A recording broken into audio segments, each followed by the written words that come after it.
Emily को हमेशा पुरानी हवेलियां पसंद थीं।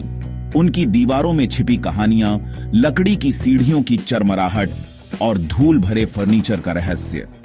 जब उसे अपनी परदादी की विक्टोरियन हवेली विरासत में मिली तो वह बेहद उत्साहित थी।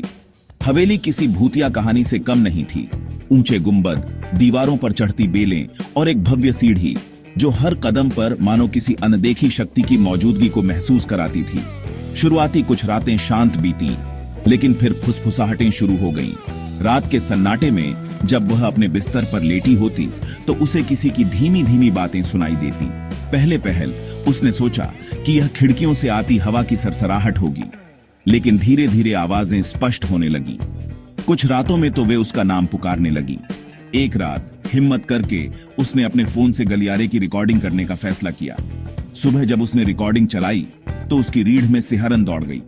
फुसफुसाहटें साफ सुनाई दे रही थीं, और फिर कुछ और, एक भारी डरावनी सांस। डर के बावजूद एमिली ने सच्चाई जानने की ठानी। वह हवेली के अटारी में गई, जहां पुराने सामान के नीचे उसे एक पुरानी डायरी मिली। ये मार्गरेट नाम की एक महिला की थी, उसकी परदादी की बहन। लेकिन एमिली ने अपने परिवार में मार्गरेट का नाम कभी नहीं सुना था।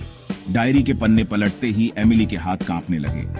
आखिरी पृष्ठ पर सिर्फ एक ही वाक्य लिखा था, यह घर मेरा कब्रिस्तान है और मैं इसे कभी छोड़कर नहीं जाऊंगी। तभी उसके पीछे दरवाजा खुद ब खुद बंद हो गया और किसी ने उसके कान में धीरे से फुसफुसाया, तुम भी अब यहीं रहोगी एमिली।